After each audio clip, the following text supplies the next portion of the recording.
Okay friends, एक बार और आप सबका स्वागत है आपके चैनल एक्स्ट्राऑर्डिनरी में। और दोस्तों, आज हम लोग इकोनॉमिक्स का पेपर सॉल्व करना स्टार्ट करेंगे। यूपी पीसीएस प्रीलिम्स एग्जाम में इकोनॉमिक्स के जो क्वेश्चंस हैं उनको सॉल्व करेंगे। ठीक है, तो मैंने आपको बताया था ना, रूल 5427 वाला। तो ये टू में मेरा है। एक तो हिस्ट्री आपको मैं बताया था कि बहुत अच्छे से प्रिपेयर नहीं रहता था, और एक मैंने आपको बताया था कि ये इकोनॉमिक्स, क्योंकि इकोनॉमिक्स मतलब पता ही नहीं रहता था कहाँ से कौन सा क्वेश्चन आना है। तो भाई, इन पांच को आप बहुत अच्छे से तैयार करेंगे तो ये आपके लिए ऑप्शनल हो जाएंगे, और अगर इसमें आप लड़खड़ाएंगे तो फिर ये आपका नैया पार नहीं लगा सकते। ओके, तो चलिए इकोनॉमिक्स का पेपर सॉल्व करते हैं। तो आज हम लोग 2019, 18, 17 का सॉल्व करेंगे, और नेक्स्ट लेक्चर में हम लोग 16 टू 14 का सॉल्व करेंगे। प्लीज़ जो मेरी स्ट्रैटेजी है उसको देख लीजिएगा, बहुत ध्यान से समझ लीजिएगा, और उसके बाद इस वीडियो लेक्चर को देखिएगा। तो फ्रेंड्स, लेट वी स्टार्ट। हम लोग टेलीग्राम ग्रुप में आ जाते हैं, और यहाँ पर इकोनॉमिक्स 2019 का देखिए, इकोनॉमिक्स वाले सेक्शन में इकोनॉमिक्स 2019 पर आप आ जाइए। 2019 को हम लोग देखते हैं और 2019 में स्टार्ट करते हैं। देखिए 65th क्वेश्चन, क्या है कथन कारण मानव विकास सूचकांक एचडीआई एवं सतत विकास लक्ष्य पर आधारित भारतीय राज्यों की वरीयता में धनात्मक संबंध है। अब देखिए दो चीज़ है ये क्वेश्चन, वैसे असर्सन रीजन की जो मेरी वीडियो है उसमें ये करा दिया गया है, फिर भी मैं रिपीट कर दे रहा हूँ। ठीक है, मानव विकास सूचकांक एचडीआई और एसडीजी जो है सतत विकास लक्ष्य जो हमको 2030 तक प्राप्त करने हैं, उस पर आधारित भारतीय राज्यों की वरीयता में धनात्मक संबंध है। यानी जिसका एचडीआई ज़्यादा है उसका एसडीजी, एसडीजी के जो टारगेट जिस जो मैच कर रहे हैं, मतलब जो स्टेट एसडीजी के टारगेट में आगे बढ़ रहे हैं, वहाँ पर ह्यूमन डेवलपमेंट भी ज़्यादा है। तो बिल्कुल लॉजिकल है, बिल्कुल सही चीज़ है कि जहाँ सतत विकास लक्ष्यों को पर आगे रहा है वहाँ पर ह्यूमन डेवलपमेंट इंडेक्स भी ज़्यादा होगा। कारण क्या है? एसडीजी लक्ष्यों के आधारभूत आयाम शिक्षा एवं स्वास्थ्य के साथ घनिष्ठ संबंध है। तो बिल्कुल शिक्षा और स्वास्थ्य, ठीक है। एसडीजी जो 17 गोल्स हैं उसमें शिक्षा और स्वास्थ्य की दोनों के बारे में बात की गई है। तो मानव विकास और एसडीजी पर आधारित भारत वरीयतम धनात्मक संबंध है, क्योंकि बीटा फॉर्मूला बीटा वाला लगाइए, बीटा बिकॉज क्योंकि एसडीजी के आधारभूत आयाम शिक्षा एवं स्वास्थ्य से घनिष्ठता के साथ अंतर संबंधित है। तो कारण बिल्कुल सही है, तो कथन भी सही है, कारण भी सही है, और कारण कथन का सही स्पष्टीकरण है। बहुआयामी निर्धनता सूचकांक में निम्नलिखित में से क्या सुमेलित है? तो देखिए, मल्टी डायमेंशनल पॉवर्टी इंडेक्स जो आता है तो वो स्वास्थ्य, शिक्षा और जीवन स्तर, इन तीनों पर आधारित होता है। अगला प्रश्न आ जाते हैं। अब देखिए ये तो जबरदस्ती वाला प्रश्न था कि नागरिक पंजीकरण प्रणाली के अंतर्गत कितने दिनों के भीतर जन्म मृत्यु की घटना को भारत में रजिस्ट्रेशन कराना कानूनी रूप से अनिवार्य है? तो वह अनिवार्यता है 21 दिन की।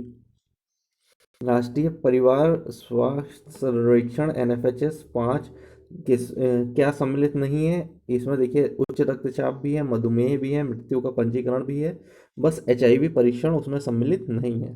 ठीक है, उसके बाद नेक्स्ट पर आ जाते हैं हम लोग। सतत विकास लक्ष्य के बारे में ये प्रश्न है, क्या है? सतत विकास मानव समाज के कल्याण हेतु महत्वपूर्ण है। तो बिल्कुल सही बात है, सतत विकास मानव समाज के लिए महत्वपूर्ण है। सतत विकास से अभिप्राय ऐसे विकास से है जो भावी पीढ़ियों की जरूरत पूरे करने की योग्यता को प्रभावित किए बिना वर्तमान समय की आवश्यकता पूरी करे। तो कथन भी सही है और कारण भी सही है, और कारण कथन का सही स्पष्टीकरण है। ठीक है, निम्नलिखित में से किसमें सबसे ज्यादा गिनीज बुक ऑफ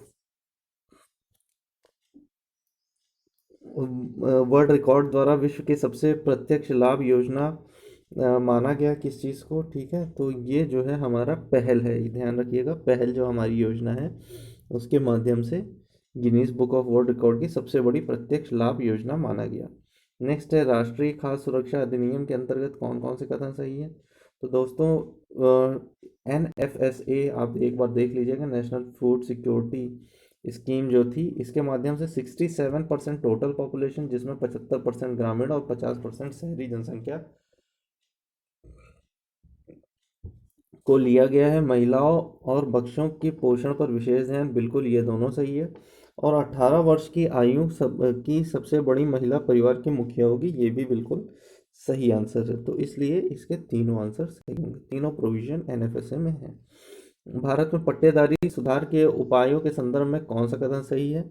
ठीक है, तो पट्टेदारी सुधार, ठीक है, लैंड रिफॉर्म, लगान का विनियमन बिल्कुल सही, अवधि की सुरक्षा ये भी सही, पट्टे पर स्वामित्व की घोषणा ये भी सही। तो दोस्तों इसमें भी आंसर डी हो जाएगा हमारा। ठीक, भारत में सार्वजनिक क्षेत्र के कार्यों के संदर्भ में क्या सही है? ठीक है, पब्लिक सेक्टर, तो सार्वजनिक उपयोगिता संसाधन प्रदान करना बिल्कुल सही, सामाजिक आर्थिक ऊपरी पूंजी का निर्माण ये भी सही, संतुलित क्षेत्रीय और क्षेत्रीय विकास सुनिश्चित करना ये भी सही, समतावादी लक्ष्यों पर आगे बढ़ना ये भी सही। तो आप देखिए ये सारे में ऑल ऑफ दीज आंसर क्या हो रहे हैं, सही हो रहे हैं, तो यानी all of these is also a kind of trick. Next, राष्ट्रीय सामाजिक सहायता कार्यक्रम में गरीबी रेखा से नीचे के लिए निम्न कार्यक्रम सम्मिलित नहीं है। ठीक है, तो कौन सा कार्यक्रम सम्मिलित नहीं है? अन्नपूर्णा योजना।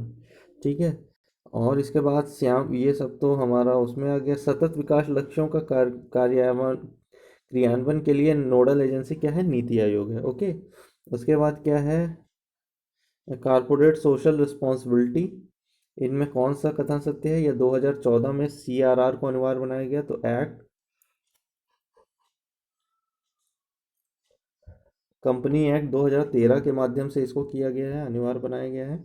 और दूसरा, इसके अंतर्गत आने वाली कंपनियों को अपने वार्षिक शुद्ध लाभ का 1% सीआरआर, तो ठीक है, 1% गतिविधियों में व्यय करना होगा, तो ये स्टेटमेंट भी रॉन्ग है। तो दोनों स्टेटमेंट यहाँ पर लॉन्ग रॉन्ग हो गई, तो ना तो एक ना तो दो। जीवन की भौतिक गुणवत्ता सूचकांक किसके द्वारा विकसित किया गया? दोस्तों ये प्रश्न मैंने एक दो और एस्पिरेंट जो थे उनसे पूछा, जो सेलेक्टेड है, तो उन्होंने बताया ये बेसिकली इकोनॉमिक्स के नेट जेआरएफ जो क्वेश्चन पेपर आते हैं उसमें से इन्होंने डाल दिया। तो इसका मतलब क्या है? इसका मतलब ये नहीं अब आप नेट जेआरएफ के क्वेश्चन आंसर तैयार करिए, इसका मतलब ये है कि ये टफ क्वेश्चन था एंड बहुत कम ही लोग इसको कर पाए होंगे। ठीक है, समृद्धि की सीमा ये सब तो उसमें आ गया। ठीक, वर्ष के अधिकांश दिनों में बेरोजगार रहने वाले व्यक्तियों को की संख्या को क्या कहा जाता है? सामान्य स्थिति बेरोजगारी। ठीक है, लघु उद्योगों के लिए बनी कमेटी, अब देखिए ये सारी कमेटीज बस उलझाने के लिए, मैंने आपको क्या बताया, इकोनॉमिक्स मतलब मैं इसको उस कैटेगरी में रखता था जहां पर मुझे पता है कि इसमें मैं बहुत ज़्यादा स्कोर नहीं कर पाऊंगा। ठीक है, तो आप भी अपनी तरफ से ध्यान दे लीजिएगा। ये 1991 में बनी थी, आबिद हुसैन 1995 में बनी थी, ठीक, एस कोहली 2000 में बनी हुई थी, और कार्वे समिति 1955 में बनी हुई थी। तो अब जब कूट आप मिलाएंगे तो क्या हो जाएगा? 4 2 1 3, 4 2 1 3, तो 4 2 1 3, 4 2 1 3 से हमारा सी ऑप्शन सही हो रहा है। ठीक है, नेक्स्ट क्वेश्चन क्या है? चेक, तो यहीं पर ये क्वेश्चन समाप्त होता है। ये लास्ट वाला क्वेश्चन एक बार देख लीजिएगा, मैं आपको बता देता हूँ। ये अंधत्व नियंत्रण हेतु राष्ट्रीय कार्यक्रम जो था वो 1976 में स्टार्ट किया गया। ICDS integrated child development scheme, ठीक है, आईसीडीएस 1975 में स्टार्ट किया गया, याद रखिएगा इसको। कुष्ठ रोग निवारण संबंधी जो कानून वो नियम था वो 1983 में स्टार्ट किया गया। ठीक, और नेशनल रूरल हेल्थ मिशन, ये बहुत पॉपुलर क्वेश्चन है, एनआरएचएम। ठीक है, NRHM national rural health mission ये कब स्टार्ट किया गया था? 2005 में। सो इन दिस वे हम लोग का 2017 पेपर 2019 पेपर खत्म होता है, हम लोग 2018 पेपर की ओर बढ़ते हैं। Okay, economics 2018 paper.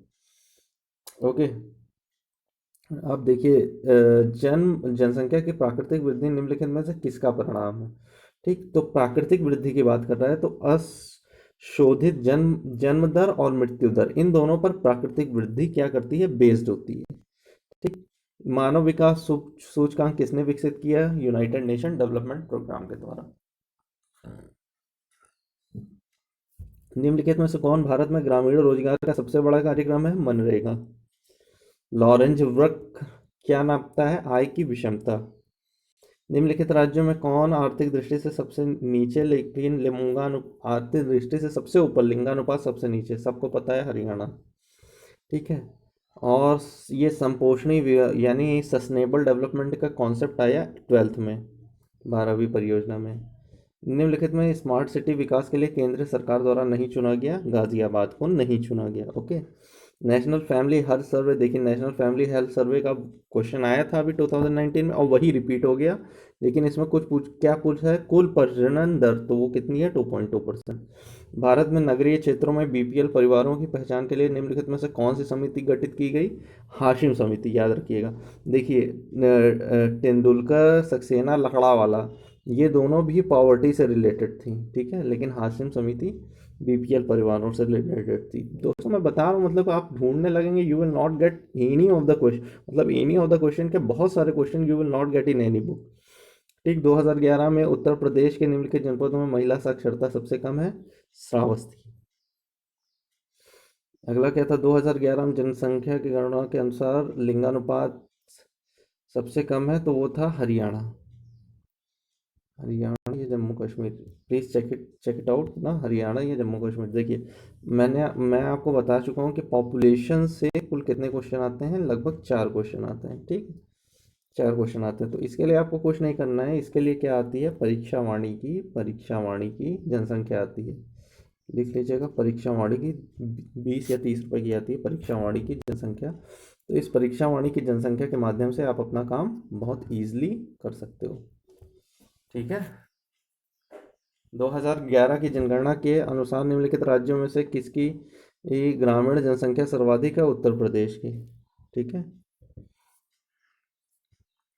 वर्तमान में जनसंख्या के सुखों का परित्याग किए बिना भविष्य के लिए ऊर्जा अन्य संसाधनों की बचत निम्नलिखित में से किसकी अवधारणा है, ठीक है। ये सस्टेनेबल डेवलपमेंट, देखिए सस्टेनेबल डेवलपमेंट पे क्वेश्चन 2019 में भी आया कि वर्तमान में जनसंख्या के सुखों का परित्याग किए बिना भविष्य के लिए ऊर्जा अन्य संसाधनों की बचत निम्नलिखित में से किसकी अवधारणा की परिभाषा है, सस्टेनेबल डेवलपमेंट या संपोषणीय विकास, ठीक है। जनसंख्या दिवस कब मनाया जाता है, 11 जुलाई, रिपीटेड क्वेश्चन। गरीबी रेखा का निर्धारण कौन करता है, अब नीति आयोग हो गया है, ठीक। नेक्स्ट क्या है, यूएन डेसा के अनुसार विश्व की कुल जनसंख्या का कितने प्रतिशत शहरी क्षेत्रों में निवास करता है, 55%, ओके। भारत में प्रत्यक्ष कर कोड निम्नलिखित में से किससे संबंधित है, तो किससे संबंधित है, आयकर से, ओके। तो इस तरीके से ये पेपर भी हमारा सॉल्व हो गया और अब हम लोग आ गए हैं 2017 के पेपर पे, okay. Let me start 2017 paper, ठीक। तो 2011 में निम्नलिखित में किस राज्य में जनसंख्या में कमी आई, आपको पता है कि नागालैंड एक ऐसा राज्य है जहाँ पर जनसंख्या में कमी आई। नेक्स्ट, विश्व स्वास्थ्य संगठन डब्ल्यूएचओ के अनुसार, आप देखिए के अनुसार 1993 में विश्व में 16.5 मिलियन मृत्यु छुआछूत की बीमारी के कारण हुई। अब दोस्तों ये बताइए, आप कर सकते हैं सॉल्व, आप लॉजिकल बताइए, किसको पता 1993 मिलियन मृत्यु हुई होगी, तो is it possible to do this, ठीक है, ये पॉसिबल ही नहीं है, ओके। अब इसमें क्या है, स्वास्थ्य नियोजन के लिए बिना नगरीकरण के कारण इस प्रकार की बीमारियां फैलती है, ठीक। तो ये मतलब it is not possible kind of questions. Startup की विशेषता, स्टार्टअप की क्या विशेषता है, दूध निवेशकों के माध्यम से, जोखिम युक्त पूंजी से, भीड़ वित्त पोषण के माध्यम से, तो उपरोक्त सभी हो जाएंगे स्टार्टअप। स्टार्टअप इसी प्रकार से अपने फाइनेंस को पाते हैं। निम्नलिखित में से किसके द्वारा जनवरी 2017 में सेज इंडिया मोबाइल ऐप शुरू किया गया, वाणिज्य एवं उद्योग मंत्रालय द्वारा शुरू किया गया था। देखिए ये मिनिस्ट्री बहुत इंपॉर्टेंट है, कॉमर्शियल एंड इंडस्ट्रियल मिनिस्ट्री, ठीक है, commerce and industry ministry.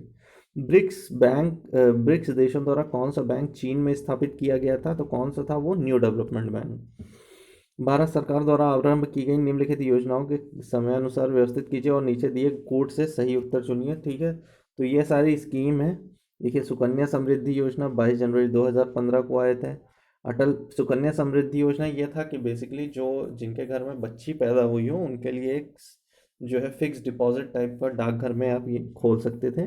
Atal pension योजना ये किस लिए थी, ये मतलब ये वृद्धावस्था में पेंशन प्राप्त करने के लिए एक स्कीम थी, ठीक है। मेक इन इंडिया, आपको पता ही, make in India to make indigenous part. Jan Dhan Yojana भी आपको इसके बारे में पता है कि गरीबों को वो जो है गरीबों के खाते खुलवाना ताकि वो फाइनेंशियल जो सिस्टम है उसके अंतर्गत आ सकें और वहाँ से लोन ले सकें, अपने पैसा जमा कर सकें, ओके। तो इसका आंसर था ए, ठीक। ये तो आप ऐसे भी मैच करा लेंगे, इसको रटने की आवश्यकता नहीं है। ठीक। सामाजिक सुरक्षा अधिनियम 2008 के प्रारंभ में राष्ट्रीय स्वास्थ्य बीमा योजना आच्छादित किसे करती है? केवल असंगठित क्षेत्रों के श्रमिकों को। ये जो क्वेश्चन है, ये सारे क्वेश्चन जो मैं बता रहा हूँ, ये परीक्षा वाणी मैंने आपको जो बुक बताई थी जो है इकोनॉमिक्स की, अर्थव्यवस्था की, आप स्ट्रैटेजी में प्लीज़ देख लीजिएगा। ठीक है, वहाँ स्कीम से ये डायरेक्ट क्वेश्चन मिल जाएगा। 11वीं योजना के दौरान शिशु मृत्यु दर कितनी थी? 28 पर 1000 लाइव बर्थ थी। भारत सरकार सक्षम परियोजना किससे संबंधित है? नवीन प्रत्यक्ष कर नेटवर्क से संबंधित है। ठीक है। निम्नलिखित में से किस वर्ष संयुक्त राष्ट्र संघ ने परम गरीबी की परिभाषा अंगीकृत की? ठीक है, वो 1995 था। आप सोच लीजिए ये सब कहाँ से आंसर आप कर पाओगे।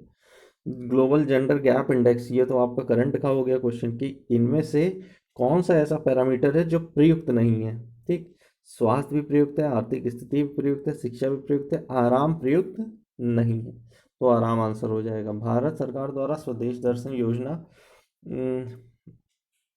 में निम्नलिखित में से किस पर्यटन चक्र का विकास सम्मिलित नहीं है? तो वो है सूफी चक्र। ठीक। 1 अप्रैल 2017 में प्रभावी उत्तर प्रदेश में अकुशल श्रमिकों की न्यूनतम मजदूरी कितनी निर्धारित की गई? 7400 निर्धारित की गई। निम्नलिखित में से कौन सा एक राज्य आर्थिक दृष्टि से सबसे ऊपर किंतु लिंगानुपात के आधार पर सबसे नीचे है? ना, हरियाणा। ये देखिए रिपीटेड क्वेश्चन हो गया, 2018 में यही क्वेश्चन आए हैं, बिल्कुल same question. National family health survey के अनुसार भारत में स्वास्थ्य देखभाल का मुख्य स्रोत चिकित्सा का निजी क्षेत्र है। ये देखिए बेवकूफ़ी वाला प्रश्न, हु नोज। Option C. ऊर्जा गंगा परियोजना निम्नलिखित में से कौन सा गैस पाइपलाइन परियोजना है? कथन एक सही है। यह 2016 में प्रारंभ की गई थी।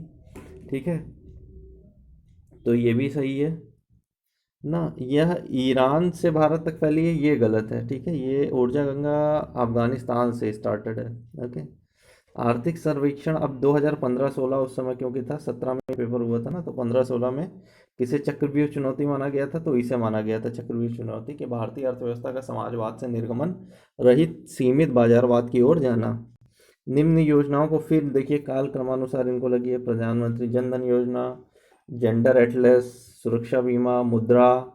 ठीक है, तो इसका 1 2 4 3 ऑप्शन था। प्लीज़ चेक इट आउट सारी स्कीम्स। यूनेस्को के तत्वाधान में सामाजिक विकास पर प्रथम विश्व शिखर सम्मेलन कहाँ पर आयोजित किया गया था? तो कहाँ पर आयोजित किया गया था? कोपेनहेगन में।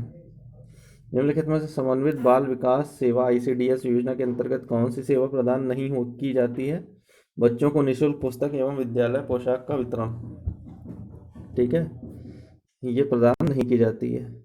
निम्नलिखित में से सही सुमेलित नहीं है। ठीक, तो उदय ये सही सुमेलित है। विद्युत वितरण कंपनियों का वित्त पोषण। हृदय विरासत वाले शहरों का संरक्षण पुनर्जीवन। अमृत शहरों में मूलभूत संरचना सुधार। और स्वच्छ भारत मिशन शुद्ध पेयजल। ओके, तो ये गलत है। स्वच्छ भारत मिशन स्वच्छता से है, पेयजल से नहीं है। 2011 की जनगणना के अनुसार निम्नलिखित राज्यों में किसमें अनुसूचित जातियों की जनसंख्या का प्रतिशत उनके कुल जनसंख्या के प्रतिशत के हिसाब से न्यूनतम है? तो वो है उत्तर प्रदेश। उत्तर प्रदेश में जो एसटी है वो बहुत कम है। ओके, इन दिस वे 2017 तक पेपर हमने सॉल्व कर दिया। नेक्स्ट वीडियो में 2016 से 2014 तक सॉल्व करेंगे। तब तक के लिए जय हिंद, जय भारत।